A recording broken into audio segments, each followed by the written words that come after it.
Hey everyone, today I'm in Granbury, Texas at the Granbury Cemetery. I have an interesting twist on the story of Jesse James. So Jesse James is probably the most infamous outlaw to come out of the Old West. There's been a lot of stories and films on him. But on April 3rd, 1882, Robert Ford shot him dead to collect the reward money. And at age 34, he was confirmed dead and buried in Kearney, Missouri. But was he really? So according to people in Granbury, they believe that Jesse James was never killed, moved to Granbury, Texas, and lived here. So much so that they have signs pointing to his actual grave site, at least according to them.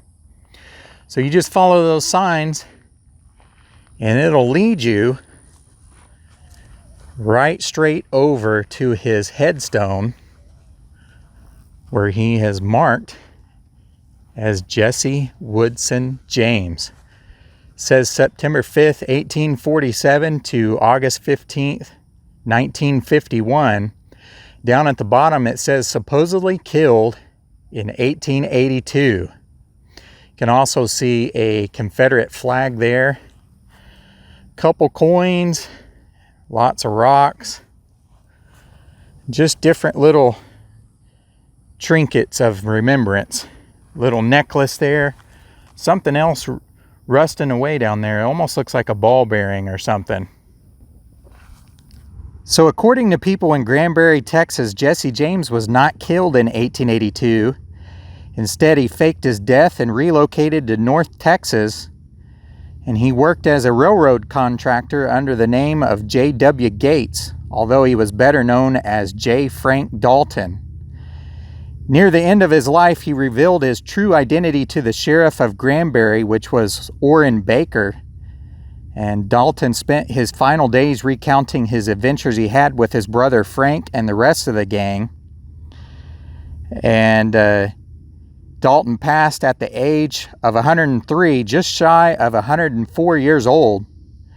The sheriff conducted an examination of the body, and he noticed several scars that appeared to be from bullet wounds, a mark around the neck that resembled an unsuccessful hanging, burns on the feet from Union interrogators, and a missing tip from his index finger.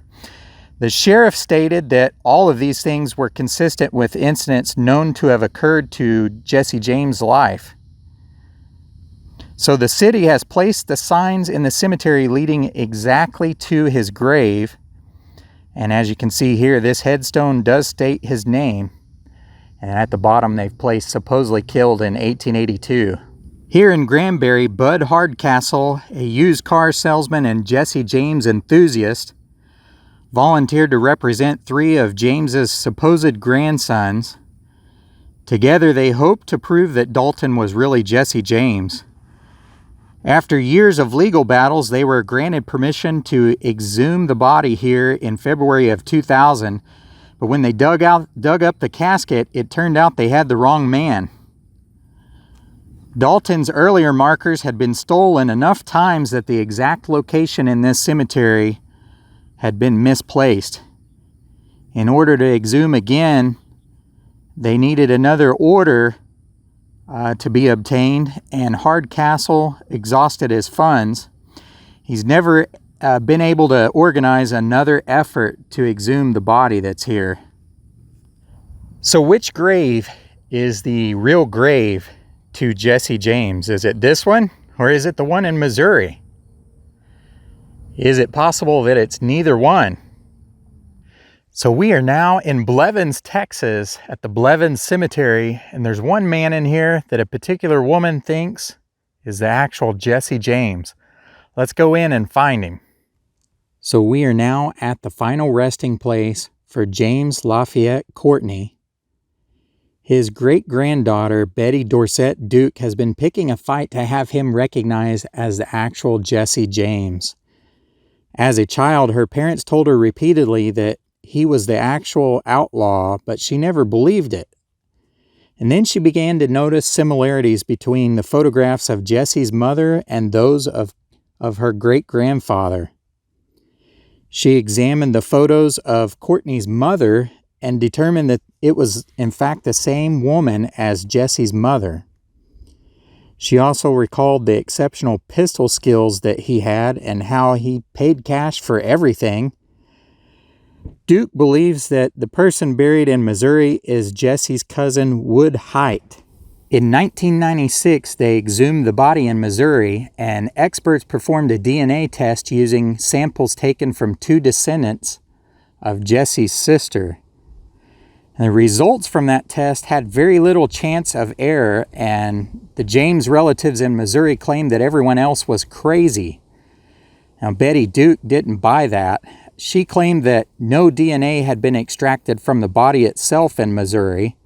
She said that the DNA came from a tooth retrieved from Jesse's museum, and it was never determined to be his.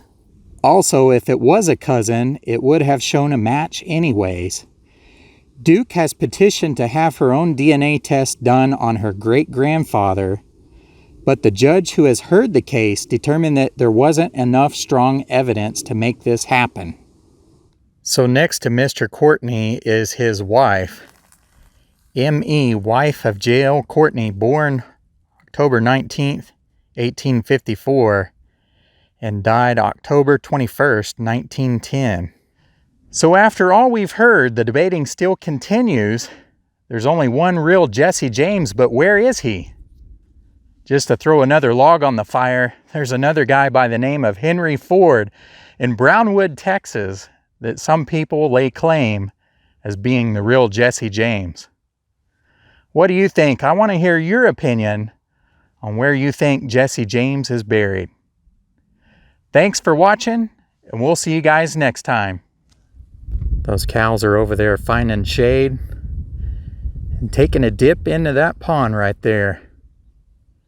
It's certainly a hot day in Texas. Don't blame you guys. It's so dry out here in Texas. This crack in the ground, I've never seen one this big in Oklahoma.